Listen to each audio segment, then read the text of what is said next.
Sir ஒரு ஒரு சின்ன கேள்வியா சார், 40 வருஷத்துல 400க்கும் மேற்பட்ட படம் சார். 6 மாசத்துக்கு ஒரு படம்னா கூட 200 வருஷம் ஆகும் சார். எப்படி இந்த இது என்ன 40 வருஷம்? 40 வருஷம் தாண்டி ஆறு 47 வருஷம். 47 வருஷத்துக்கு தான் அப்பா சார். அந்த 7 வருஷம் தான் முக்கியமான விஷயம். அந்த 7 வருஷம், அந்த 7 வருஷத்துல அது எனக்கு தெரிஞ்சு நீங்க டைம் டிராவல் பண்ணி போயிட்டு கொடுக்க முடியாத படத்துக்குலாம் டேட்ஸ் கொடுத்து படம் நடிச்சிருப்பீங்க அப்படிங்கிற மாதிரி எனக்கு சார். எப்படி சார் அது பாசிபிள்? 400 படம் சார், 400 படம்.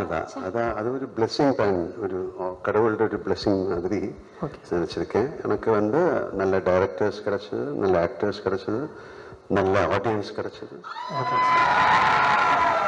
Thank you sir. எனக்கு ஒரே ஒரு சார் அவ்வளோதான் சார். உங்களுக்கு ஹெலிகாப்டர் பற்றி ஏதாவது பேசணும்? எஸ் சார், அது நேற்று பேசி முடிச்சாச்சு நினைக்கிறேன். அந்த வீடியோ பார்க்காதவங்க போய் பாருங்க. ஒரு ஹெலிகாப்டர் பற்றி நம்ம ஒரு டிஸ்கஷன் பண்ணிருக்கோம். நீங்க என்ன யோசிக்கிறீங்க சார்? 400 படம் சொன்னீங்களே, அட்லீஸ்ட் அந்த ஒரு படத்துலயாவது நான் நடிச்சிருந்திருக்கலாமே அப்படின்னு வருது. சாரி சார், நான் நேரம் கடந்து போறதை பத்தி பேசுறேன். இந்த நேரத்தை கடத்துறதுக்காக ஏதோ பேசுறாங்க, நீங்க எதுவும் தப்பா எடுத்துக்காதீங்க சார். புரியல. நேரம் கடந்து போற டைம் டிராவல் பத்தி நான் பேசுனேன் சார். இவங்க டைம் டிராவல் பண்றதுக்காக பேசிட்டு இருக்காங்க சார். அதனால வேற ஒன்றும் தப்பா எடுத்துக்காதீங்க சார்.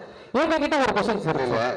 டைம் டிராவல் பண்ணிட்டே இருக்கேன், அதனால உள்ள டைம்ல நல்லது பண்ணுங்க. Okay okay sir.